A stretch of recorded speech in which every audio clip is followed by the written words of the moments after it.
श्रीरामचंद्रम शरणं प्रपद्ये श्रीरामदूतम शरणं प्रपद्ये। आप सौने मारा प्रणाम।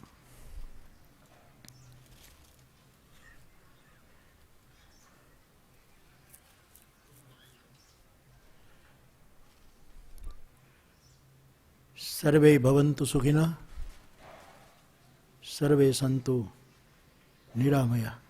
आशीर्वाद पूरा।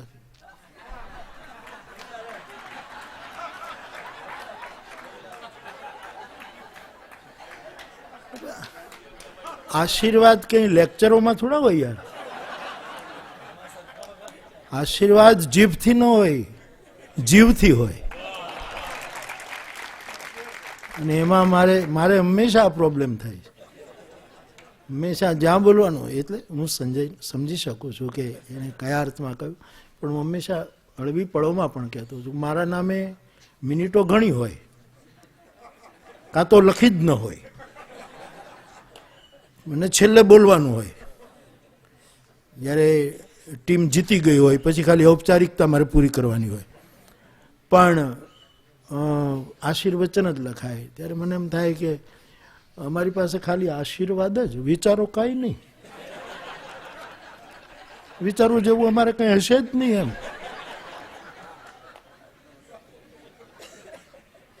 ખેર, હું મારી પ્રસન્નતા વ્યક્ત કરું છું, માફી પણ માંગુ કે કારણ કે હું કોઈને સમય અને તારીખ આપું પછી મારાથી બદલાવી શકાતું નથી, અને સામા માણસ ગમે ત્યારે ફરી જાય છે। આવો મારો 50 વર્ષનો અનુભવ છે, એટલે મારે એક એવી તારીખ અપાઈ ગયેલી અને એમાં મને એણે અડધી ચોપાઈ સંભળાવી કે રઘુકુલ રીતિ સદા ચલી આવી। એટલે મારે એનો લાભ ગુમાવીને અથવા તો થોડોક અવિવેક થયો કે હું સાંભળી ન શક્યો, કારણ કે મારો સદભાવના પર્વ તો આ છે જ, પણ મારા માટે આ એક વ્યક્તિગત શ્રોતા પર્વ છે। હું એક શ્રોતા છું, સાંભળું છું। તો મેં ડંકેશભાઈને કહ્યું કે મારે કંઈ કહેવું નથી બહુ, બસ મેં સાંભળ્યું। 50 વર્ષથી 40 વર્ષ, 50 વર્ષ વધારે છે, આગળના 16 વર્ષ કાઢી નાખો તો 40 વર્ષથી મને એમ લાગે છે, અને અહીંયા બધાએ વચ્ચે વચ્ચે પ્રવચનોમાં મેં સાંભળ્યું છે, પોતાની વાતો કરી છે, વિષયમાં ન હોય એવી પણ થઈ છે, અને એનું એક કારણ છે કે આપણે વિષયી છીએ એટલે એવું બને। પણ મને વ્યક્તિગત રીતે એક સંતોષ અને એક આનંદ છે કે 40 વર્ષથી મારી વ્યાસપીઠ સદભાવનાનું કામ કરી રહી છે। મારી વ્યાસપીઠે કોઈ વર્ણભેદ કર્યો નથી, મારી વ્યાસપીઠે ક્યારેય સપનામાં પણ વર્ગભેદ કર્યો નથી, ધર્મભેદ કર્યો નથી, સંપ્રદાય ભેદ કર્યો નથી, બીજી કોઈ પણ જાત ભેદ અડે નહીં। ગઈકાલે જનકે માઢ રાગમાં કબીરના નામે કહેવાતું એક પદ અહીંયા ગવાયું હતું કે અખંડ ભેદ અખંડ અભેદ દીવાર। કોઈ પહોંચેલા જાગૃત બુદ્ધ પુરુષનો આવાસ કેવો હશે એની જે અનુભૂત પરિકલ્પના કબીરે આપી કે એની દીવારો કેવી હશે। નિજતા નીવ પીઠિકા પ્રેમ હૈ અને અખંડ અભેદ દીવાર। અભેદની દીવાર પણ અખંડ હોવી જોઈએ। આપણે અમુક સમાજમાં જઈએ ત્યાં અભેદની વાત કરીએ છીએ, અને પાછા આપણા સમાજમાં જઈએ છીએ ત્યારે એ દિવાલ આપણે તોડી નાખીએ છીએ, એટલે અખંડ અભેદ દીવાર। તો આ કાર્યમાં મને આનંદ છે। હું મારી રીતે એક પ્રમાણિક ડિસ્ટન્સ રાખીને બધા કાર્યોમાં જોડાઈ રહ્યો છું। એનું કારણ કે મને એવું અનુભવ અને મને સંતોષ છે કે મારી વ્યાસપીઠ આટલા વર્ષોથી આ કાર્ય કરી રહી છે. હું આમાં કાલ સંજય એમ કહેતો હતો કે હવે આપણે બધા ગ્રુપમાં મળીશું, બાપુ શું કરશે? કદાચ એને ખબર છે કે મારે કોઈ ગ્રુપ નથી. હા, મને અમેરિકાના એરપોર્ટ ઉપર એક વખત પૂછવામાં આવેલું કે તમારું ગ્રુપ કયું છે, એટલે કે તમે કયા ધર્મના, કયા પૂછાયું. એટલે મેં કહ્યું મને ગ્રુપની ખબર નથી, મારું બ્લડ ગ્રુપ ઓ છે. અને ઓ આપ સમજી ગયા. તો બાપ, આપ સૌ અહીંયા આવો છો. મને બીજા એટલે કે કાલે સવારે એક ચિઠ્ઠી મળી છે. એમાં એ વ્યક્તિનું નામ તો નહીં હું કહું. એમણે એક પ્રશ્ન પૂછ્યો છે મને કે બાપુ, સદભાવના વિશે, સદભાવનાનો જન્મ કેમ થાય એ તમે કહેશો? હવે આવું બધું બહુ જ આટલું બધું અઘરું કાંઈ મારું ગજુર નથી સાહેબ, પણ હું એટલું સમજ્યો છું કે જેની પાસે ભેહું એને ભેહું. ધ્રુવ ભટ્ટ, મને બહુ ગમ્યું વાત, એકદમ ગીરની ભાષામાં આ વાત મૂકી હતી. જેની પાસે ભેહું એને ભેહું. હા સાહેબ, એ શાબ્દિક રમત નહોતી, એ ક્યાંક એની પોતાની ગીરમાંથી નીકળેલો સાવજી અવાજ હતો, સિંહનો પડકાર હતો. તો ભાઈ શું કામ? એટલે કોશિશ કરું કે સદભાવનાનો જન્મ કેમ થતી થાય. મારા માટે હું જે સમજો છું તે આપે સ્વીકારવાની જરૂર નથી. પછી આ સત્ર માટેના જે 2-3 મુદ્દાઓ હતા કે સદભાવનાની સામે આવતા પડકારો, પછી આપણે એને વિઘ્નોમાં ફેરવ્યું. નગીન બાપા બોલ્યા પડકાર શબ્દ નથી, એટલે કે જે કંઈ મુશ્કેલીઓ પડતી હોય અને પછી એનો ઉકેલ. મને એમ લાગે છે કે અહીંયા બધું જ કહેવાયું છે, પણ વ્યક્તિગત અભિપ્રાય તરીકે હું મારા માટે જે સમજો છું, થોડુંક જાણ્યું છે એ કહું. સદભાવનાનો જન્મ શ્રદ્ધામાંથી થાય, સ્પર્ધામાંથી નહીં. શ્રદ્ધા શબ્દને વળી પાછા ધર્મની સાથે નહીં જોડતા પ્લીઝ, કારણ કે આમાં હું જ્યાં હોઉં ત્યાં આ મારે બહુ તકલીફ.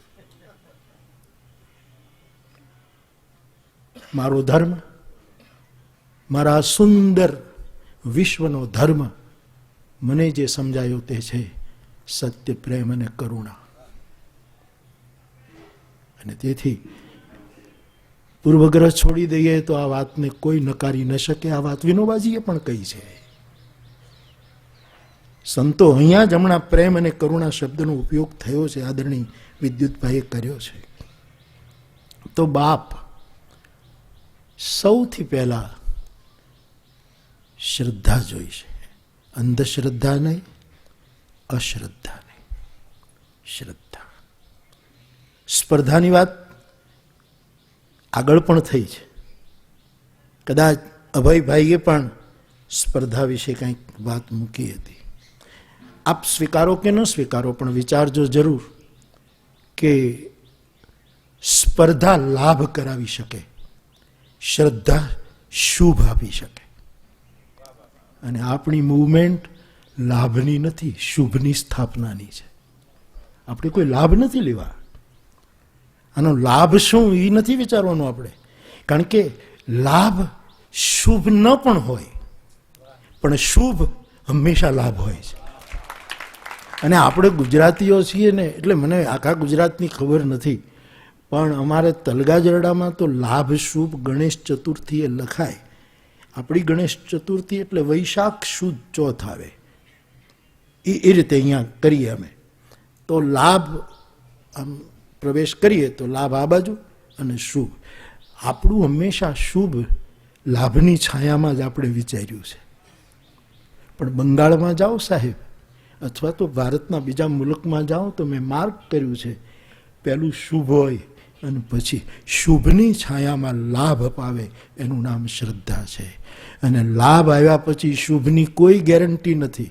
ઘણાને દેશમાં ઘણા પ્રકારના લાભો મળ્યા છે અને છતાં શુભ થયું નથી. એના આપણે સાક્ષી છીએ, અથવા તો આવું થતું રહે છે. તો શ્રદ્ધા જોઈશે આ પ્રવૃત્તિ માટે, આ યજ્ઞ કર્મ માટે.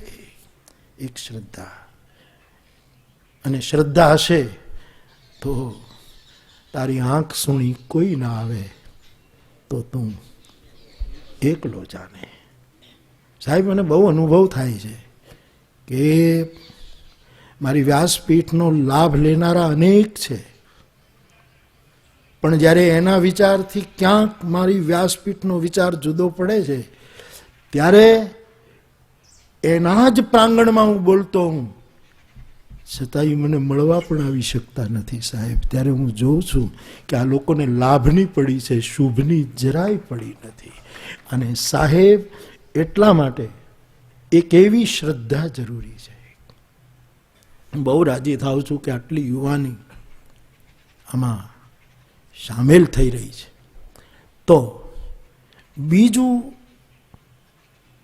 સદભાવનાનું ઉદ્ગમ સ્થાન મને જે સમજાય છે, હું આ કોઈ ઉપદેશ કરવા નથી બેઠો. મને ખબર છે કે હું કથા નથી કરવા ઊભો થયો, કારણ કે કથા મને ભાન રહે છે, કથા હું બેસીને કરું છું. એટલે મને બહુ ખ્યાલ હોય કે આમાં મારે કથા નથી કરવાની. અને કથા શું ખોટું છે? કથા શું ખોટું છે સાહેબ? ખેર, અમુક જગ્યાએ બેસીએ એટલે ઘણું સહન કરવું પડે, પણ પ્રેમ પક્ષ જો રાખીશું, પ્રેમનું વિસ્તરણ, જે વાત થઈ મને બહુ ગમી. અને જ્યાં પ્રેમનું વિસ્તરણ થશે ત્યાં પરતંત્રતા નહીં હોય, ત્યાં ઘેટાવાદ નહીં હોય, ત્યાં સંકીર્ણતા નહીં હોય. તમે બધા એક એક શેર નાખ્યો તો મારો શું વાંક છે? ઉર્દુનો એક બહુ સુંદર શેર છે સાહેબ, મને ગમતા શેરોમાંનો એક છે આ સાહેબ. મારે ગમતા શેરોનું એક નાનકડી એવી પુસ્તિકા બનાવવી હોય તો એમાં હું આને કેન્દ્રમાં સ્થાન આપું, એવું શેર છે સાહેબ. સુનિએગા.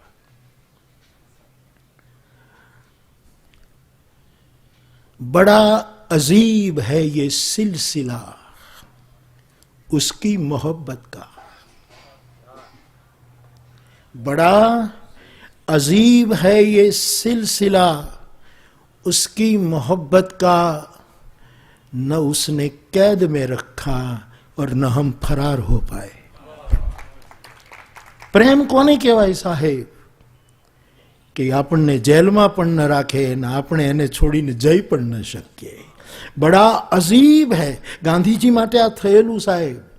ગાંધી કોઈને બાંધતા નહીં અને ગાંધીને છોડીને કોઈ માયનો લાલ છટકી નહોતો શકતો. એ જ વાત વિનોબાજીમાં ઉતરી સાહેબ, એ જ રવિશંકર દાદામાં ઉતરી. અને વચ્ચે ભૂલી જાઓ એના પહેલા એક વાત કહી દઉં સાહેબ આ ધારામાં, કે સદભાવનાનો આપણો યજ્ઞ, એના મૂળમાં આધ્યાત્મિક ભૂમિકા રહેવી જ જોઈએ સાહેબ. તમે ઉપરથી કરશો તો ઠોસ કાર્ય નહીં થાય. દીદી નથી અત્યારે, નહીંતર એને આપણે ક્યારેક બોલાવીને આશીર્વાદ લીધા હોત વિમલાતાઈમાં. સાહેબ, એને ઘણું કામ કર્યું. એના મૂળમાં અધ્યાત્મ. અધ્યાત્મને તમે કયું નામ આપો છો? હું મારી રીતે તલગાજરડી નામ આપું તો હું અધ્યાત્મને ભજન કહું છું. મારું અધ્યાત્મ ભજન. પણ આમ શિષ્ટ સમાજ માટે આમ સારો શબ્દ લાગે એટલે અધ્યાત્મ. મૂળમાં ક્યાંક ઠોસ અધ્યાત્મ રહેવું પડશે. ગાંધીજી સફળ થયા સાહેબ, ચોક્કસ સફળ. લોર્ડ ઇરવિને ગાંધીજીને પ્રશ્ન પૂછ્યો કે મિસ્ટર ગાંધી, તમે જે સત્યના પ્રયોગો કરો છો, સત્યને માર્ગે જઈ રહ્યા છો, એમાં તમે નિષ્ફળ જાઓ તો તમને કેવું લાગશે? તમે શું અનુભવશો? એટલે ગાંધીજીએ હસતા હસતા બહુ સરસ જવાબ આપ્યો કે લોર્ડ ઇરવિન, હું સત્યના માર્ગે છું, એ તમે સ્વીકારો છો, એમાં જ બધું આવી ગયું છે સાહેબ. મારે બીજું જય વિજયની કોઈ જરૂર જ નથી. આના મૂળમાં બહુ જ આધ્યાત્મિકતા જરૂરી છે સાહેબ. પ્રવૃત્તિ થશે, વિકસશે, પણ બધું થશે, પણ એના મૂળિયાને બહુ જ મજબૂત રાખવા હોય તો અધ્યાત્મ બહુ જ જરૂરી છે. ભલે એ અધ્યાત્મ માટે કંઈ મારી જેમ તિલક કરવાની જરૂર નથી, મારી જેમ માળા રાખવાની જરૂર નથી. હાફ પેન્ટમાં અધ્યાત્મ. આ ચાચો મને બહુ ગમે. મને એક ચાચાની હાફ પેન્ટ અને માનદાદાની હાફ પેન્ટ મને બહુ ગમે. અમારો ભાવનગરનો એક ફકીર. હા સાહેબ.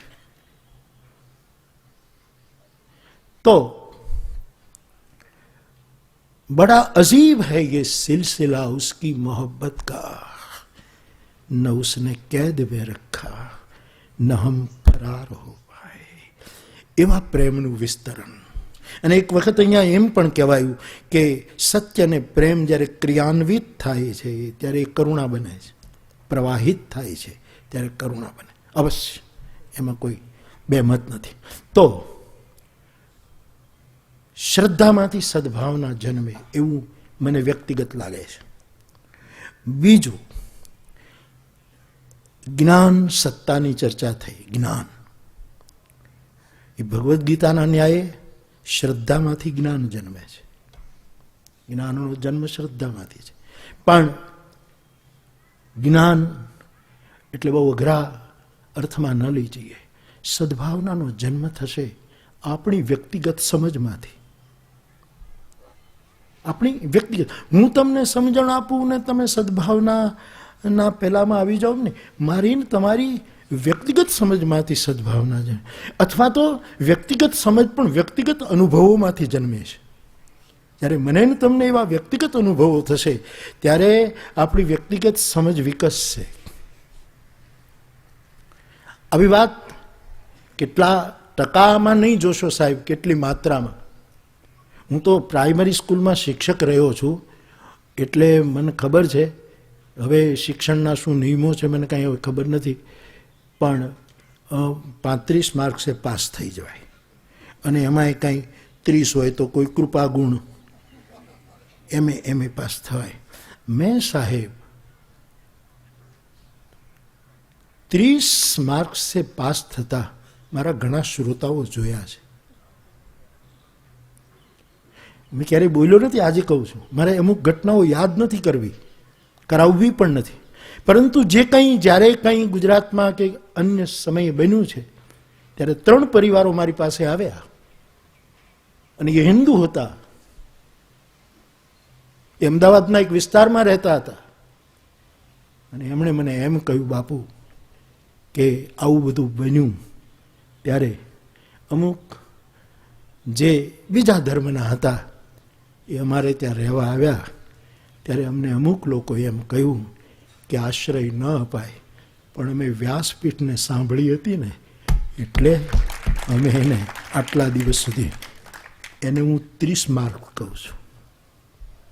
એવી જ રીતે ઇસ્લામ ધર્મના 2 ડ્રાઈવરો જે કથામાં આવતા શ્રોતાઓને ડ્રાઇવિંગ કરીને લાવનારા, એમણે મને એમ કહ્યું કે બાપુ અમે તો ગરીબ, પરંતુ આવી ઘટના જ્યારે બની છે ત્યારે અમારે ઘરે અમુક હિન્દુઓ આવ્યા ત્યારે અમે એમને બહુ જ પ્રેમથી સાચવ્યા.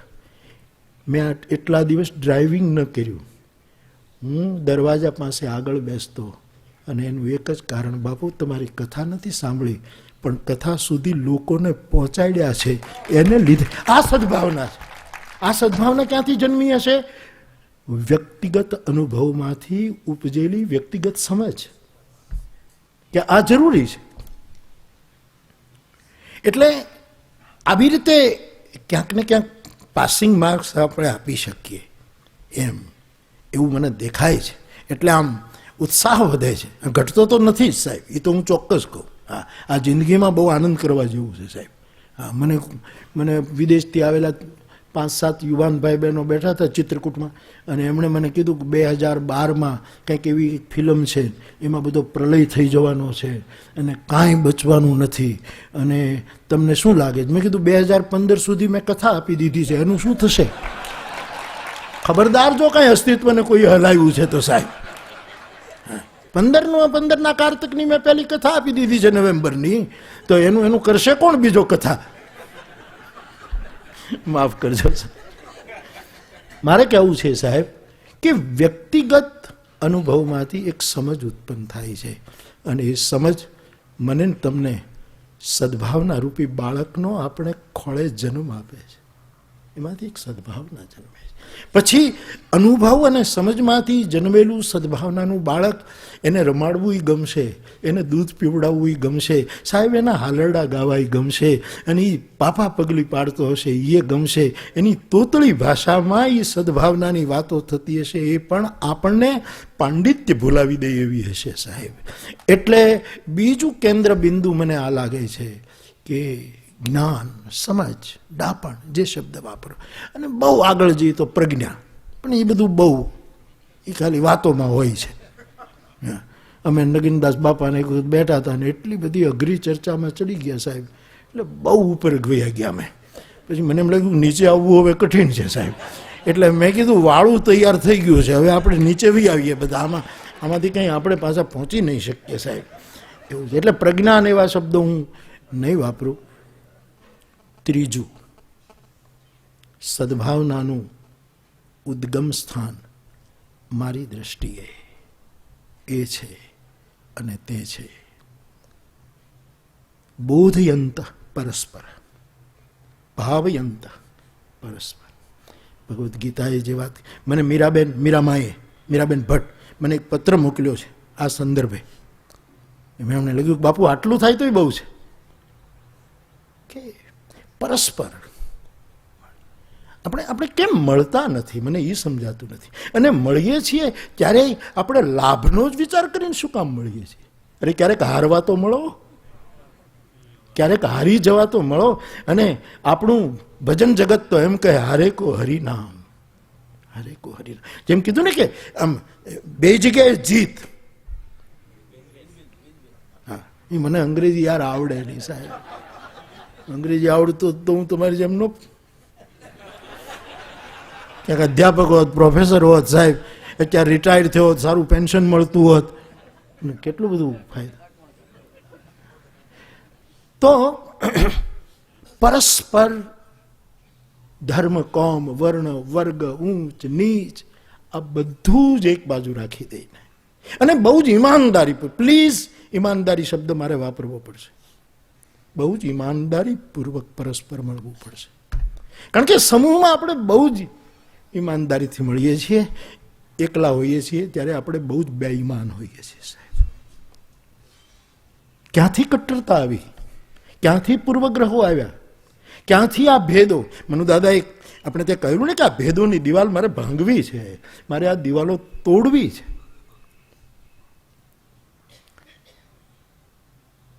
પરસ્પર મળવાનું, હું તમને મળું, તમે મને મળો,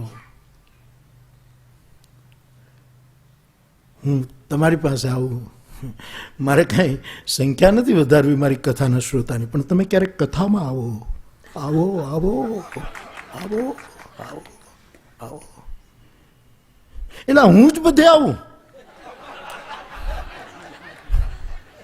અને તમારે કાંઈ નહીં, અને હું કંઈક બીજું કરું છું. હું ભેદ ઉભા સાહેબ, જે દિવસે દેશનો કોઈ વ્યક્તિ મને એમ કહેશે પ્રમાણિકપણાએ, સાધુ ભાવથી કે તમે ભેદ ઉભો કર્યા, તે દિવસે હું મારું ક્ષેત્ર છોડી દઈશ સાહેબ. મેં ભેદ ઉભો નથી કર્યો, ઈમાનદારી. અને એટલા માટે તું બેન કહે છે કે કાબા આવવું છે, પહેલે તે વસ્તુ એ કાબામાં બીજા ધર્મને જવાની છૂટ જ નથી. એ દિવાલ કોણ તોડશે? છૂટ જ નથી, ત્યાં તમે જઈ જ ન શકો. મક્કા મદીનામાં જઈ શકાતું નથી, આ મેં તપાસ કરી છે, અને બહુ જ આદર સાથે મને કહેવામાં આવ્યું છે કે બાપુ અસંભવ છે, ત્યાં બીજો ધર્મ આવી જ ન શકે, પ્રવેશી જ ન શકે. એટલે કાબા તો જવાય એમ નથી. કારણ કે એમાં ઘણા કાબા પસાર કરવા પડે આપણે. એટલે કાબા એટલે ઓલો કાબો, કાબે અર્જુન લૂંટિયા યહી ધનુષ યહી બાણ, એ કાબો જે મહાભારતની વાતમાં આપણે ત્યાં આવે છે. એટલે કેટલું આપણે મુશ્કેલી છે. અને કોઈ નિયમો શું કામ તોડવા? કોઈ નિયમો તોડીને કથા કરવાનો અર્થ શું છે? વ્યાસપીઠ એટલા માટે, વ્યાસ શબ્દ જ બહુ વિસ્તારનો પર્યાય છે. નમો સ્તુતે વ્યાસ વિશાળ બુદ્ધિ. આ વ્યાસનો અર્થ જ આ. મારે પાંડુરંગ શાસ્ત્રી દાદાએ તો વ્યાસ વિચાર નામનું એક પુસ્તક લખ્યું, વ્યાસ વિચાર. પણ બેન, કરબલામાં અડધી મંજૂરી મળી છે. કરબલામાં ત્યાં અડધી મંજૂરી મળી છે કે કરબલામાં તમે કથા કરી શકો.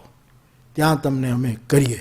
મુશ્કેલી બહુ છે ત્યાં, પણ અડધી મળી છે. અને આપણે બધા ભાવના કરીએ કે પૂરેપૂરી મળે. આપણે કંઈ બીજું તો કરવા જવું નથી ત્યાં. પરસ્પર પ્રીતનો પેગામ આપવા જવું છે, એકાબીજાને સમજવા જવું. એટલે કરબલામાં મળી છે. ને ત્યાં જ્યારે નક્કી થશે ત્યારે પોતાના ખર્ચે વાત છે.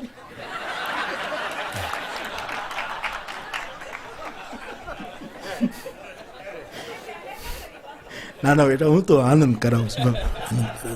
આમ છે ને, આમ હાસ્ય ને સમાપયત, પ્રસન્નતામાં બધું પૂરું. જરૂર એ વખતે કેટલા માણસોની મંજૂરી, પહેલાં તો મંજૂરી મળે, પછી કેટલા માણસ. હું બહુ રાજી થઈશ, જેને આવવું હોય તે આવી શકશે સાહેબ. અને એમાં મુસ્લિમ સમાજના ભાઈઓને તો હું ખાસ વિનંતી, કેટલાય તૈયાર થયા છે, મૌલાના મૌલવીઓ, બાપુ મારે આવું. મેં કીધું લઈ જ જાઉં સાહેબ. હા, તમે ત્યાં નમાઝ પઢો, અમે હનુમાન ચાલીસા કરીએ, અને પરસ્પર આપણે. અને એ સ્પર્ધામાં નહીં પાછું. મને આ સ્થાનમાં કોણે કહેલું એક પર્વમાં કે બાપુ અમે અહીંયા નમાઝ પઢી શકીએ? મેં કીધું તમારે મને પૂછાય જ નહીં સાહેબ, મને પૂછાય જ નહીં. તમે ચોક્કસ નમાઝ પઢી શકો, સરસ્વતીના મંદિરમાં બેસીને પઢી શકો, તમારા રૂમમાં પઢી શકો, કોઈ વૃક્ષની નીચે પઢી શકો. આ અભેદ આશ્રમ છે. મારે કોઈ આશ્રમ બાશ્રમ, મને ઘણા પૂછે તમારો આશ્રમ કયો? મેં કીધું ગૃહસ્થાશ્રમ. કોઈ આશ્રમ છે જ નહીં. મને ઘણા કહે દુનિયા દેશમાં તમારા કેટલા આશ્રમ? પણ મેં કીધું કેટલા? હું એક તલગાજડામાં રહું છું, પહેલાં મહુવા રહેતો તો પાછો ત્યાં જતો રહ્યો છું. મારા મૂળમાં ગૃહસ્થાશ્રમ છે, બીજું કોઈ બાપ અહીંયા. અને આવા સમૂહમાં આવો ત્યારે નહીં, કોઈ પણ મુસ્લિમ ભાઈ, કોઈ પણ ઈસાઈ, કોઈ પણ બૌદ્ધ, કોઈ પણ જૈન, કોઈ પણ ધર્મ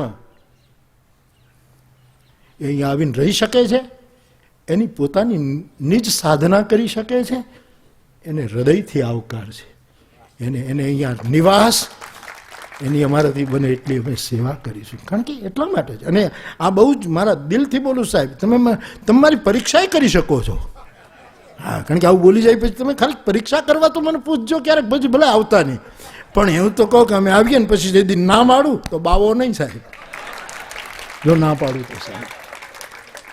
સદભાવના કેમ પ્રગટશે? જ્યારે આ પરસ્પર ભાવ જાય.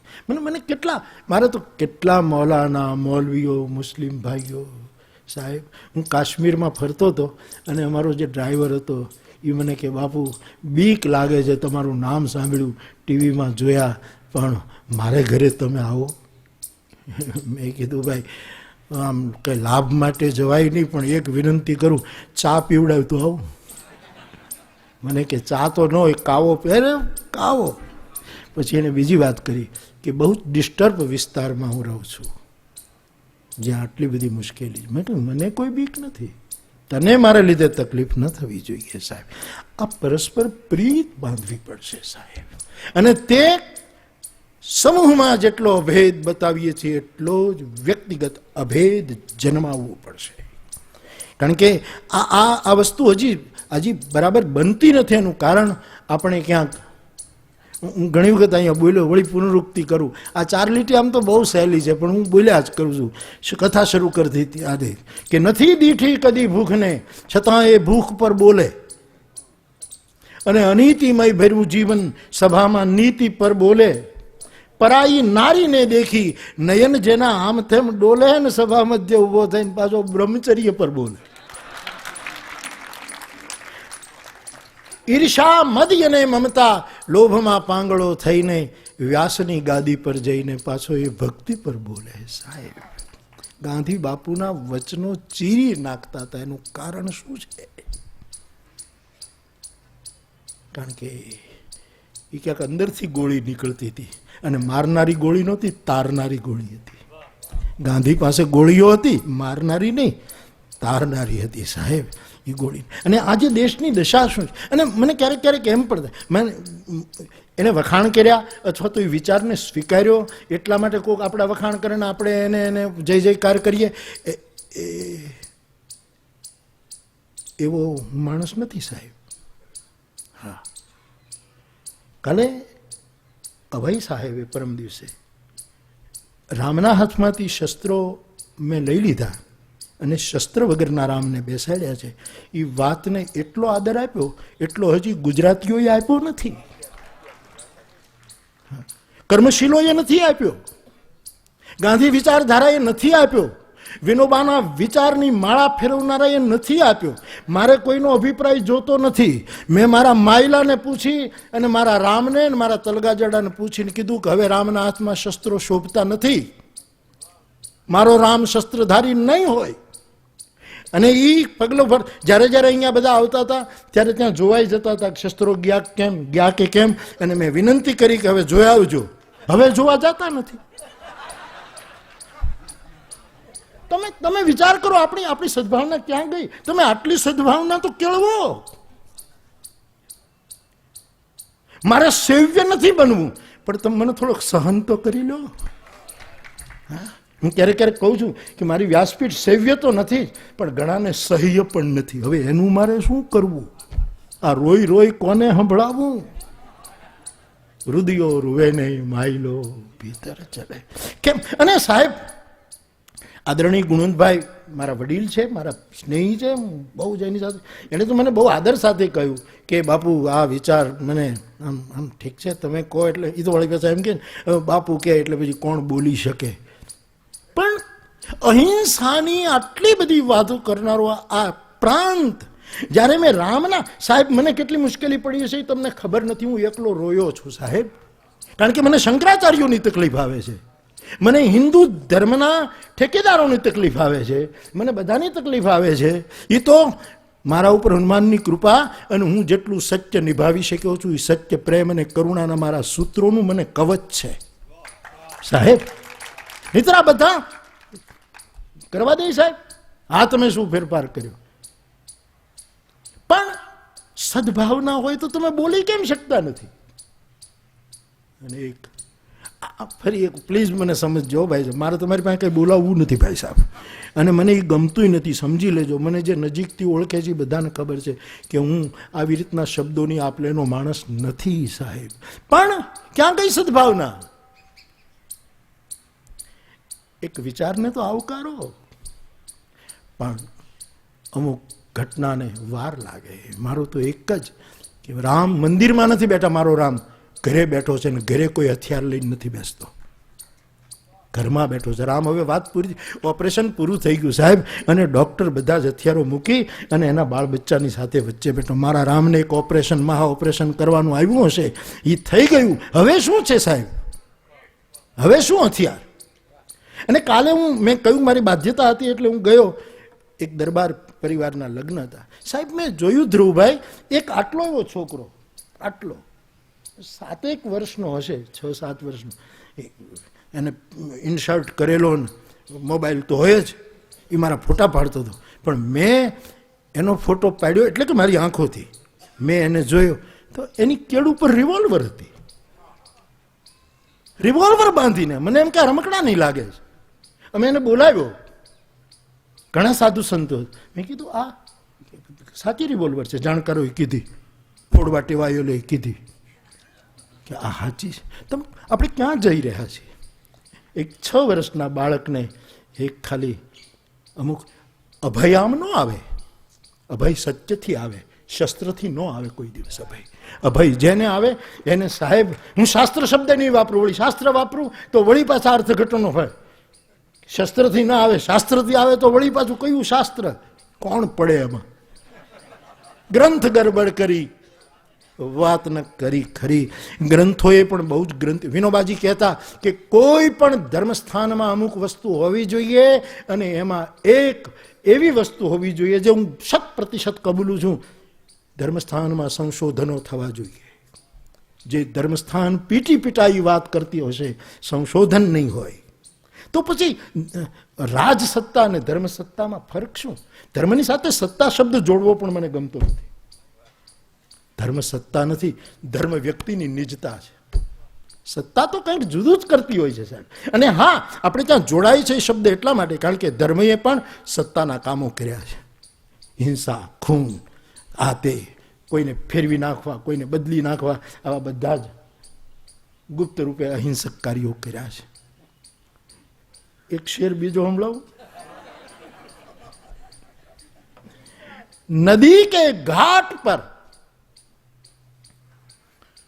પછી જમુના હોય કે સાબરમતી હોય કે કોઈ પણ નદી હોય, નદી કે ઘાટ પર गर सियासी लोग बस जाएं. नदी के घाट पर गर सियासी लोग बस जाएं तो प्यासे होठ दो दो बूंद के लिए तरस जाए. એ પરિસ્થિતિ સત્તા આ કરે, ધર્મ આ ના કરી શકે. ધર્મ તો તરસાને પાણી પાય, એ જ ધર્મ. ધર્મને નામે આવું થયું છે એટલે ધર્મ પણ આક્રમક બન્યો છે. પણ ધર્મ એટલે શું સાહેબ? મારી તમારી નિજતા. વાગે કોકને પીડા આપણને થાય, એ જે થાય. तो नदी के घाट पर गर सियासी लोग बस जाएं तो प्यासे होठ दो दो बूंद के लिए तरस जाएं. गनीमत है कि मौसम पर हुकूमत चल नहीं सकती.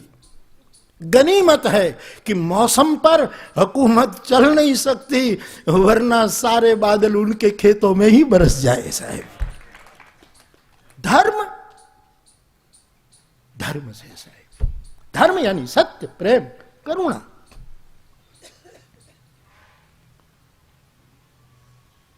તો શસ્ત્રથી કોઈ દિવસ અભય ના આવે. શાસ્ત્ર પણ ડરાવે છે. સંશોધન થવું જોઈએ, અવશ્ય થવું જોઈએ. હું તુલસીનો ગાયક છું, તુલસીનો રોટલો ખાઉં છું સાહેબ. તુલસીના ગ્રંથને લીધે દુનિયામાં તમારા આશીર્વાદથી ફરું છું, છતાં તુલસીના ઘણા સત્યો મને સ્વીકાર્ય નથી. એનો મને અધિકાર છે. હું કાંઈ એમનેમ જ ગાયા કરું તંબુરો લઈ અને એમ નથી સાહેબ. એવા અમુક પ્રસંગો હજી મેં કયા જ નથી કથાઓમાં જેની સાથે હું નથી મેળ મેળવી શકતો મારો. પણ મારે શું, મારે તો શુભ લેવાનું છે, ત્યાંથી જેટલું શુભ. કાલે કબીરના નામે ગાયેલા પદમાં કીધું વાતાયન વિચાર. બુદ્ધ પુરુષનું ઘર કેવું હોય? જો કે વાતાયન શબ્દ કબીરનો ન હોઈ શકે એટલે પદ કબીરનું છે કે કેમ એક સવાલ. જેનું વાતાયન કબીરનો શબ્દ નથી. કબીરના સમયમાં વાતાયન શબ્દ હતો કેમ એ મને ખબર નથી. વાતાયન એટલે ખિડકી, એક બારી. એ કબીર વાતાયન ન વાપરી શકે. કારણ કે કવિ તો સાધુકડી બોલીમાં બોલનારો, એ પંડિતની ભાષા બોલનારો માણસ.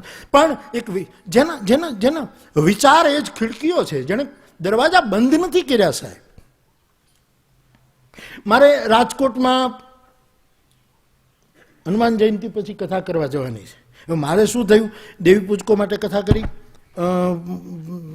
દલિતો માટે, બધા માટે હું કથા કરું છું. હવે બધા વર્ણો પાછળ લાગ્યા. ઓલા કે અમારા માટે કરો, ઓલા કે અમારા માટે કરો. હવે મેં કીધું એક કથા 18 વર્ણની કરી નાખો. એમાં કોઈક સેમિનારમાં કોઈ કવળી એવું કીધું કે બુદ્ધથી બાબા સુધી બાપુ કથા કરશે, આંબેડકર બાપા. અને પછી એણે એવા મુદ્દા ઊભા કર્યા કે એમણે તો હિન્દુ ધર્મનો વિરોધ કરેલો, રામનો વિરોધ કરેલો, બાપુ કેમ ન્યાય આપશે આને? મારો એટલો જ જવાબ છે કે કોઈ વ્યક્તિને કોઈ વિચારધારામાંથી કંઈ લેવા જેવું ન લાગ્યું હોય તો એ એનો વિચાર છે, પણ મને બાબામાંથી લેવા જેવું લાગે એ લેવામાં મને કોણ અટકાવી શકે? એ કોણ અટકાવી શકે સાહેબ? હું એ વાત કરીશ. મારા રામાયણે મને શીખવ્યું છે, સંત હંસ ગુણ ગહહિ પય પરિહરિવારી વિકાર. મધુકર સરિસ સંત ગુણગ્રાહી. જ્યાંથી શુભ મળે, દશે દિશાઓમાંથી મને શુભ વિચારો મળે. આ તો આપણો મૂળ બહુ કેટલો મોટો વિચાર. વાતાયન ખુલ્લા રાખો. राशिद किसे सुनाऊं गली में तेरी गजल. राशिद का शेर है गजल का. राशिद किसे सुनाऊं गली में तेरी गजल, क्योंकि उनके मकान का कोई दरीचा खुला न था. एक खिड़की જ ખુલી નથી. પછી શું કરીએ સાહેબ? જ્યાંથી શુભ મળે ત્યાંથી ઉપાડી લઈએ આપણે. તો મારે કહેવું છે એટલું જ કે પરસ્પર ભાવમાંથી પરસ્પર, અને એ પ્રમાણિક ભાવ. હું બહુ અનુભવી રહ્યો છું કે કેટલા પ્રમાણિક ભાવો છે અને કેટલા અપ્રમાણિક ભાવો છે સમાજમાં સાહેબ. આમ મળે જ્યારે તો એવા ભીસી દે કે આપણને એમ થાય કે જુદા પડવા માટે પોલીસને બોલાવવી પડશે કે થશે શું. અને સાહેબ પાછા વાતો કરે કે તમે કેમ બે જણા ભેગા કેમ ન થતા, વચ્ચે ટેબલ હતું. આવા જવાબો અપાય છે આપણે ત્યાં કે તમે વાતો કેમ ન કરી બે દેશના બે નેતાઓ માટે કે વચ્ચે ટેબલ હતું. ત્યારે મને બશીર બદ્ર યાદ આવે, નિદા ફાઝલી યાદ આવે, આ બધા યાદ આવે સાહેબ કે ફાંસલે સદીઓ કે એક લમ્હે में तय हो जाते, दिल मिला लेते अगर हाथ मिलाने वाले. પરસ્પર ભાવયંતા, પરસ્પર બોધ. એટલે કરબલા જવાનું છે બેન. દુઆ કરજો કે આપણને મંજૂરી મળે, અને પછી જેને સદભાવનાના ઉપાસક જેને આવવું હોય એને એને એને બેને ચોખવટ કરી લીધી છે. રોડિયો દડિયો મારા ઉપર ન આવે યાર સાહેબ. પણ એની ચિંતા નહીં બાપ. દિલમાં સાચી સદભાવના હશે તો તમે ગમે ત્યાં પહોંચી શકશો સાહેબ. મને આનંદ થશે. તો હું એ રીતે બધાને, એટલે પરસ્પર સદભાવનાનો જન્મ શ્રદ્ધામાંથી થાય. મારા માટે હું વિચારું છું એનો જન્મ પ્રજ્ઞામાંથી, બુદ્ધિમાંથી, ડાપણમાંથી, જ્ઞાનમાંથી કે સમજમાંથી થાય. અને પરસ્પર હવે એના વિઘ્નો, એના પડકારો.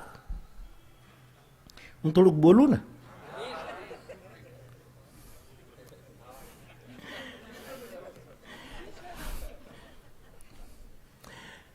ત્રણ વિઘ્ન છે. સદભાવનાની જ્યોત, એને ઓલવનારા ત્રણ પરિબળો છે. એ છે છલ, બલ અને કલ. હું પ્રાસમાં બોલું છું એમ નહીં, પણ આ માનસની ચોપાઈ છે. જ્યારે વ્યક્તિના જીવનમાં વિવેકનો દીવો પ્રગટે છે ત્યારે દીવાને બુઝાવી દેવા માટેના ત્રણ પરિબળો કામ કરતા હોય એવું તુલસીએ આટલા વર્ષો પહેલાં ભાખ્યું છે. અને કહે છે એ ચોપાઈ છે, છલ બલ કલ કરી જાહી સમીપા, અંચલ બાજ દીપ બુજાવહી, અંચલ બાત બુજાવહી દીપા. ત્રણ પરિબળો એવા છે, વાયુ બનીને આવશે અને એ દીવાને ઓલવી નાખશે. આપણી સદભાવના દીવાને ઠારી નાખશે. આનો આ સદભાવનામાં કેટલા સભ્યો સંગઠિત થવું જ જોઈએ, અવશ્ય એમાં હું સ્વીકારું, એની સ્થાપના થવી જોઈએ. પણ એવું પણ બને કે આમાં સભ્ય સંખ્યા વધે પણ નહીં. કારણ કે જે પ્રમાણિક નહીં હોય એ આમાંથી નીકળી જશે, અને જે પ્રમાણિક હશે એ જ્યોતમાં જેમ પતંગિયું ખાબકે એમ આમાં ખાબકશે સાહેબ. જેને બરાબર ખેવ ના હશે, જેને નિસ્બત હશે આ વસ્તુની સાથે. છલ બલ કલ કરી જાહી સમીપા. દીવાને ઓલવવાના ત્રણ પ્રકારનો પવન. બેન કોણ બેન બોલી હતી એક શેર, મોરારી બાપુનો શેર. મોરારી બાપુનો શાયર નથી, મોરારી બાપુ તો કોકના શેર પઢે છે. પણ મોરારી પણ એ વખત જો આમ સારું બોલીએ ને તો બધું આપણે નામે ચડે સાહેબ. કેવું સરસ. હવે એ શાયર છે બિચારો કબરમાં સૂતો છે, એની કબર ઉપર હું ફૂલ ચડાવવા ગયો છું. સદભાવના આમ આવશે સાહેબ. મને કોઈએ કીધું નહોતું. હું અયોધ્યાથી આવતો હતો. ક્યાંથી આવતો હતો એ સમજો, અયોધ્યાથી. ત્યાં કથા કરીને આવતો હતો. અને ખુમાર બારાબંકી સાહેબ એ ગુજરી ગયેલા. અને બારાબંકી જે વચ્ચે શહેર આવે, મેં અયોધ્યાથી ફોન કરાવ્યો કે એના પરિવારના કોઈ હોય તો મને ખબર આપે, મારે એની મજાર ઉપર સલામ કરવા આવવું છે, ફૂલ ચડાવ. એના કેટલા પરિવાર રાજી થયો, એ બધા આવ્યા સાહેબ, અને મેં એની મજાર ઉપર ફૂલ ચડાવ્યા સાહેબ. એનો આ શેર છે.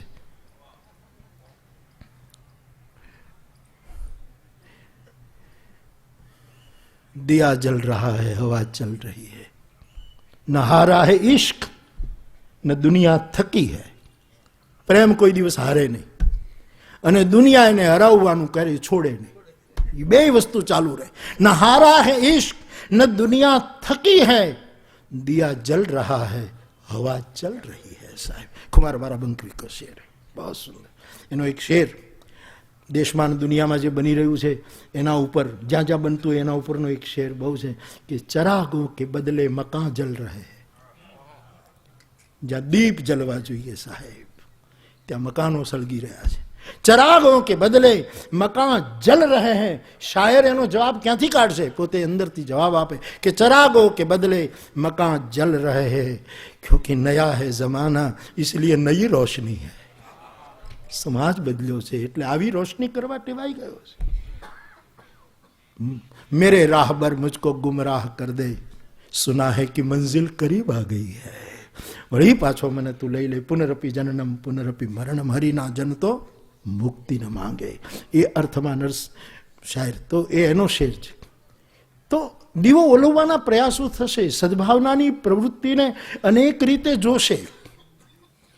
આપણામાં પૂરી શ્રદ્ધા અને પૂરી પરસ્પરની પાકો ભાવ નહીં હોય તો સંખ્યા વધે પણ નહીં, અને ન વધે એની ચિંતા નહીં, નિષ્ઠા તો વધી.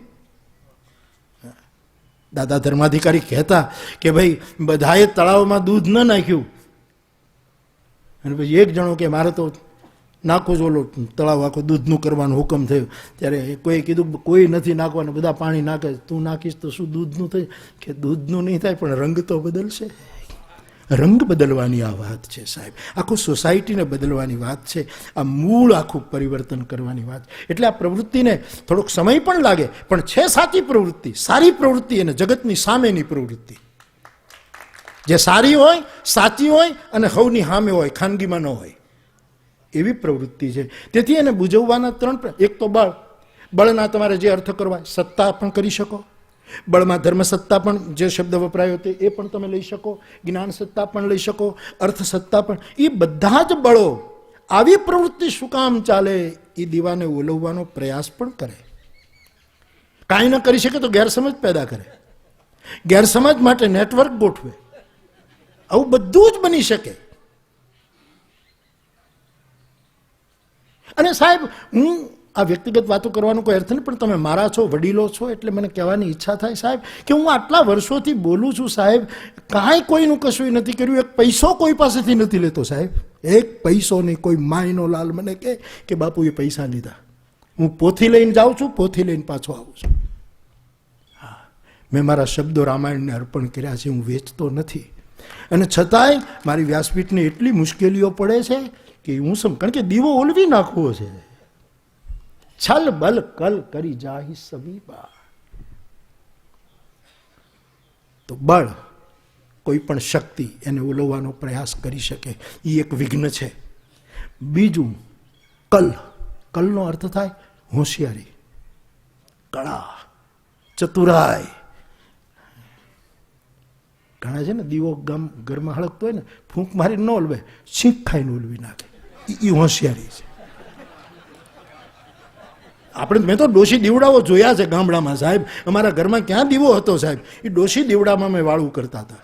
પછી ફાનસ તો બહુ મોડું આવ્યું, અને ફાનસ આવ્યા પછી એને ઓગલેનો ઓલો બહુ કંપની હારી ઓગલે ને 30 વર્ષથી ફોટો હાલેલો અમારે સાહેબ, ફૂટવા ન દીધો, એટલું અમે ધ્યાન રાખ્યું. એવું જો જીવતરનું ધ્યાન રાખીએ તો ઉજવાળવું બહુ પડે મારા બાપ, બહુ પ્રકાશ પડે. માણસ બહુ હોશિયાર હોય, કંઈક લઈ લેવું છે ને 5 જણા બેઠા હોય, દીવો કેમ ઓલવવો? તો ફૂંક તો મરાય નહીં, આમાં હાથે દબાવે તો એનો બળે, એમાં તો હોશિયાર હોય. એટલે છીંક ખાય, ઉધરસ ખાય, ગમે તેમ કરી, એનું નામ છે કળ. હોશિયારીથી દીવો, આ પ્રવૃત્તિને હોશિયારીથી પણ બુજવવાની પ્રયાસ થઈ શકે. અને ત્રીજું છલ, કપટ. એ બહારથી નહીં આવે, એ અંદરો અંદર આવશે.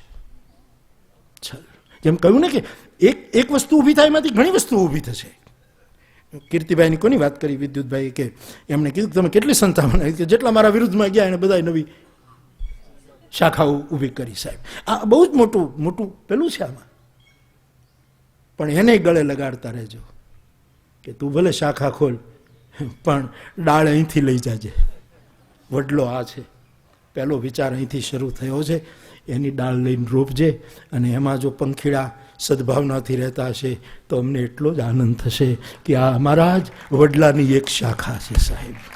અને એને કહેજો કે ભેળા જન્મશું, ભેળા મરીશું, અને ભેળા મરીશું ઊંચા. કાગનું ભજન છે સાહેબ, કાગ બાપુનું. તો છલથી દીવાને સદભાવનાની પ્રવૃત્તિને આ વિઘ્નો છે મારી દ્રષ્ટિએ. કલ હોશિયારીથી પણ કરી શકાય. સાહેબ આપ પણ ફરો છો. મારે તો આ રામાયણના પ્રતાપે તમારા સમાજના આશીર્વાદથી બહુ ફરું છું. પુસ્તક ઓછા વાંચું છું, મસ્તક બહુ વાંચું છું. સાહેબ કેવા કેવા છળ થતા હોય છે સાહેબ. પણ એની સામે એક વસ્તુ સદભાવનામાં રાખવાની કે તમને કોઈ છેતરી જાય તો એ આનંદ કરવાનો કે એણે મને છેતર્યો છે, મેં એને નથી છેતર્યો. આનો એક આનંદ હોય. તો એ છલ બલ અને શક્તિ દ્વારા દીપને ઓલવા. હવે આના ઉપાયો શું? સદભાવનાનો જન્મ એ તો પૂછ્યું એટલે હું બોલ્યો, પણ એના મારી દ્રષ્ટિએ રામાયણના આધારે આ વિઘ્નો છે. હવે એના ઉપાયો શું? કોઈ હોશિયારીથી દીવો ઓલવવાનો પ્રયાસ કરે ત્યારે ક્રોધ ન કરવો, આપણા બોધને જાળવી રાખવો. ક્રોધ ન કરાય. બોધની કસોટી જ ત્યાં છે, ક્રોધ ના આવે. જેમ બુદ્ધેને કીધું કે ભાઈ આપનારા તો આવે પણ હું લઉં જ નહીં તો શું. અને થોડો સમય થશે ને એટલે એ માણસ બદલી જશે સાહેબ.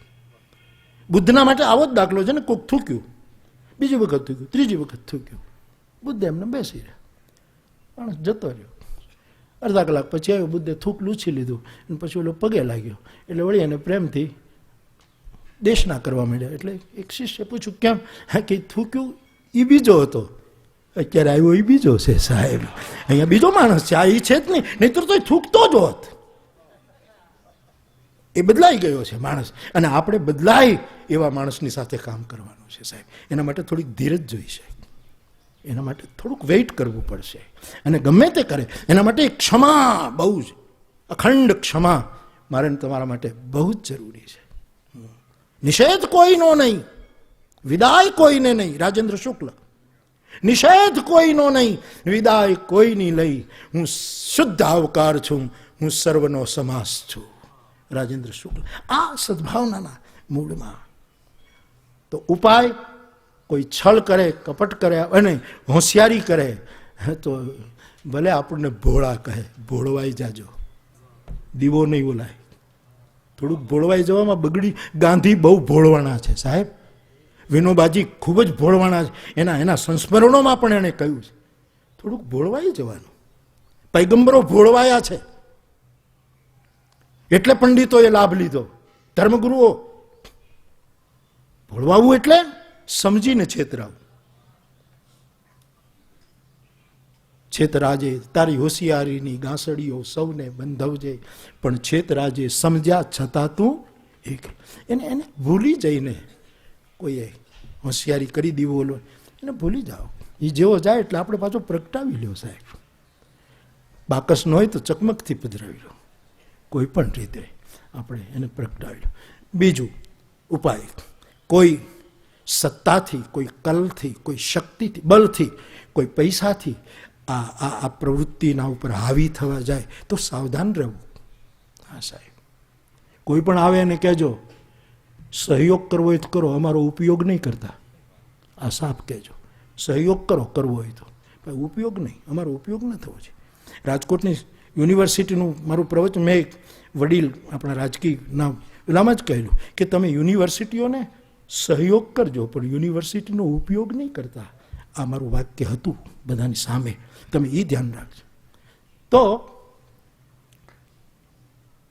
થોડાક ભોળવાઈ જઈએ તો શું?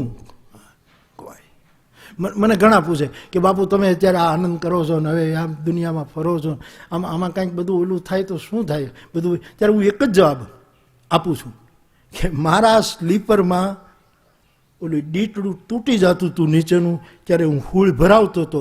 ત્યાં સુધી પાછા વ્યા જઈને તોય કોઈ ખોટનો ધંધો નથી સાહેબ. ત્યાં સુધી પાછું જવું પડે તૈયારી છે સાહેબ. સીધી વાત છે. એ તૈયારી આપણે રાખવી પડશે. કોઈ પ્રલોભન મને તમને ડોલાવી ના, નહીં તો આખી પ્રવૃત્તિને કિડનેપ કરી લેશે. રૂપિયા શું નથી કરતા, સત્તા શું નથી કરતી. અને મેં તો કોઈ પણ રીતે સદભાવ શબ્દ બધી જગ્યાએ વપરાય, સારું વપરાય છે, સારો શબ્દ વપરાય છે, બાકી મૂળમાં તો સદભાવ સદીઓથી ચાલે છે દેશમાં. મૂળ તો એના બહુ ઊંડા છે. તો એનો એક ઉપાય આ છે, થોડુંક ભોળવાઈ જઈએ તો વાંધો નહીં. બીજો ઉપાય છે, જેણે હોશિયારી કરીને પેલું કર્યું ભોળવાઈ જવાનું. બીજો ઉપાય, જેણે છળ કપટ કર્યું આપણી સામે એને ક્ષમા કરી દેવો, એનો ઉપાય છે. મુસાફિર પાલનપુરીનો કદાચ કંઈક શેર હતો કે ભાઈ એને એવી રીતે તમે હરાવો, એવો કંઈક એવો મતલબનો એક શેર હતો કે એને તમે બદલો લઈને નહીં, એને માફ કરતા જાઓ. અને એને એ હરાવવા માટે નહીં, હરાવવો શબ્દ પાછો મને નથી ફાવતો. અમારે બોલવું, અમુક શબ્દો બોલવા પડે, કારણ કે બોલવા બેસી ત્યારે શબ્દનો આશ્રય લેવો પડે. અને શબ્દ તારી પણ દે, ગેરસમજ પણ ઓછી નથી કરતા શબ્દો. તેથી અક્ષર ઉપર એક બહુ મોટું કાવ્ય કાલે મુસાફર સાહેબે બોલ્યા. તો હરાવવા માટે નહીં, ક્ષમા કરી દેવાની. એમાં શું સાહેબ, આપણા મૂળ સ્વભાવનો આપણે ઉપયોગ ન કરીએ તો ધૂળ પડી આપણા જીવનમાં. આપણો મૂળ સ્વભાવ છે, આપણે ક્ષમામાંથી જન્મ્યા છીએ. ક્ષમા એટલે પૃથ્વી, અને પૃથ્વીમાંથી જો જન્મ્યા હોઈએ તો પૃથ્વીનું ક્ષમાનું લક્ષણ આપણામાં હોવું જોઈએ. કોકે છેતર્યા, છળ કર્યું, એનો ઉપાય એ છે નિવારવાનો, કરી નાખવાનો. અને ત્રીજું, હોશિયારીથી તો ભોળવાયને વાંધો નથી. સત્તા કોઈ પણ વસ્તુ એના પ્રલોભનમાં ન આવીને એને એને એને એને પ્રેમથી ચા પાણી પાઈને રવાના કરવાના. હા, જોકે આ બધા કર્મશીલો બધા ચા પાણી પીવડાવે કેમ? હા, જાય ત્યારે ચા પાણી પીવડાવે ને. હું એક કર્મશીલને ઘરે ગયો, મને કે ગોળનું પાણી પી. અરે મેં કીધું ગોળનું પાણી તો અમારે ઘરે હતું, ચા પીવા આવ્યા છીએ સાહેબ. ગોળનું પાણી યાર ક્યાં લાવે છે? એવું ચા શિબિર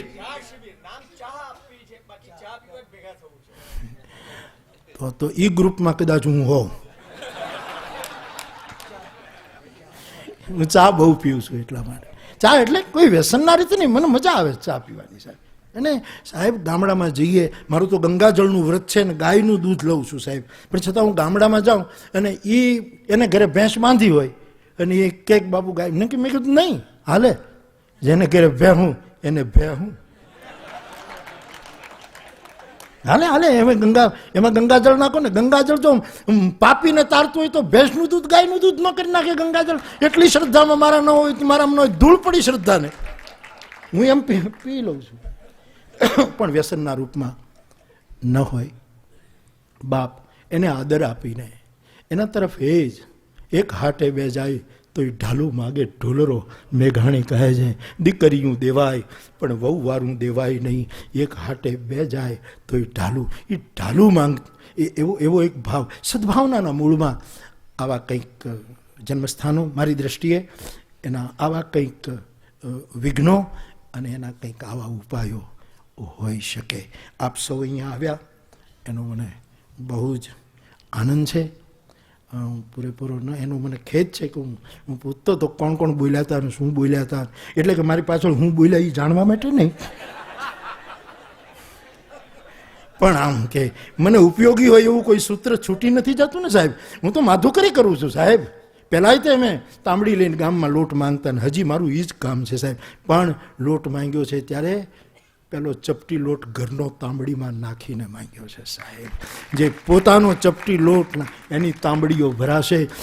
છેલ્લે ટાગોરની એક બહુ જ સરસ વાર્તા, એક વાત જે કે એક ભિક્ષુક ભીખ માંગવા નીકળે છે અને એની પત્નીને કહે છે તે પોતાની ચોળીમાં થોડાક ચોખા નાખી દે. એ લઈને નીકળે છે અને એવું બન્યું કે પહેલી જ રાજાની સવારી મળી અને રાજાએ ભિક્ષુકને ઊભો રાખ્યો ને ખુશ થઈ ગયો કે આજ તો થેલી ભરાઈ જવાની સાહેબ, આ મળ્યો મને, એટલે ખુશ થઈ ગયો. અને રાજાએ નીચે ઉતરીને કીધું કે જ્યોતિષીએ એમ કહ્યું છે કે રાજ્ય ઉપર બહુ મોટું સંકટ પડવાનું છે, માટે રાજા સવારે નીકળે અને પહેલો જે મળે એની પાસેથી ભીખ માંગે અને એ જો કંઈક આપે તો રાજ બચી જાય. રાજાએ કીધું તું મને ભીખ આપ. બોલો કે પણ હું માંગવા નીકળ્યો, તું ક્યાં મળ્યો તને યાર? હું તો રાજી થયો કે રાજા મને ભરી દેશે થેલી, આ તો તું ક્યાં નીકળ્યો સાહેબ? હતું ઘનઘોર જંગલ, મસી મુખમાં હસી રજની, દીપક જોઈને હરખાયો ત્યાં હતી એ સિંહની આંખ્યું. આવું થાય. મુસાફિર માર્ગ ભૂલેલો, ઉતરતા કાગ અંધારા, પણ નિરખતા ગામ હરખાયો તો હતી નગરી ધુતારાની. ક્યારેક આવું બને સાહેબ, આવું જ બનતું. હામું તે માંગ્યું મારે આપવું છું, પણ કે નહીં, રાષ્ટ્રનો સવાલ છે, કંઈ કામ. એટલે પેલો ભીખ માંગનારો માણસ, એટલે હવે તો આખા ભીખના પરિવેશો બધા ફરી ગયા છે સાહેબ. એક ભિખારી ભીખ માંગવા ગયો, બેને કીધું શાક નથી થયું, તો કે મિસ કોલ કરજો પછી લઈ જઈશું સાહેબ. આવું થઈ ગયું સાહેબ. મિસ કોલ, હવે એની પાસે ટેલિફોન સાહેબ, મિસ કોલ કરજો એટલે હું પાછું આવી જઈશ અને લઈ જઈશ. એ તો ઓલાએ બહુ કીધું રાજાએ, ત્યારે ઓલાએ આમ ચાવલમાં હાથ નાખી અને ભિખારી હતો, ભીખુ નહોતો. ભીખુ અને ભિખારીમાં બહુ ફરક છે સાહેબ. ભૂખ લાગે ને એમાંથી બે જન્મે. એક તો ભીખ જન્મે, ભૂખની કુખે બે બાળકો જન્મે છે. એક ભીખ જન્મે અને બીજો ભેખ જન્મે. આ બધું ભીખમાંથી જ નીકળે છે. બુદ્ધને ભેખ જન્મ્યો, ઘણાને ભૂખ લાગી એમાંથી ભીખ માંગવાનું જન્મ્યું. ખેર બુભુક્ષિત કેમ ન કરોતિ પાપમ, ક્ષીણા નરા નિષ્કરુણા ભવંતી એ ન્યાયે. પેલા લોભીએ એક દાણો આપ્યો ચોખાનો. રાજાને તો પેલા જ્યોતિષીએ કીધું તું શુકન કરવાનું હતું, લઈ લીધો, આભાર માન્યો, ગયો. પછી તો પેલો માંગતો રહ્યો, જોડી ઘણી ભરાણી પોણા ભાગની, પણ એક દાણો દઈ દીધો, એનું દુઃખ ગયું નહીં અને ઘરે આવ્યો સાહેબ. એનું આ ફરું છું ને તો આવા લોભીઓ બહુ દેખાય છે. ઘણા લોકો હાથમાં નંગ નથી પહેરતા પણ પોતે હોય છે. ખરેખર આવું મેં જોયું સાહેબ. મને ન પહેરે તો મને ગમે, નંગ બંગ વળી શું પહેરવાના સાહેબ, પણ પાછું હું અનુભવ કરું ત્યારે મને એમ લાગે કે આને શું પહેરવાની જરૂર, પોતે જ સાહેબ. પછી શું કરવાનું છે. એટલે મને આવા અનુભવ થાય. એક લોભીનું ઘર હળગ્યું ને સાહેબ, તો ફાયર બ્રિગેડમાં મિસ કોલ કર્યો. હવે હદ કહેવાય ને, આનાથી તો હદ કહેવાય. ફાયર બ્રિગેડ વાળાએ ફોન કર્યો, શું થયું, ઘર બળે છે, આવો. ત્યારે એમ કર્યો, આટલા બધા. એવો આ લોભી. અને ઘરે ગયો, થેલી આમ કરી નાખી. એની પત્નીએ કીધું કે આટલી બધી ભીખ મળી, તમે આટલા બધા દુઃખી કેમ કરે. રાજા મળ્યો સામે, મને એમ કે કેટલું આપશે, અને એને મારે કેટલું આપ્યું કે એક ચોખાનો દાણો. પણ એમાં શું, પણ ઈજા એમાં ટાગોર કહે એ દાણો સોનાનો થઈ ગયો હતો સાહેબ. જેટલું અપાય એ સોનાનું છે, જેટલું ભરાય એનો કોઈ.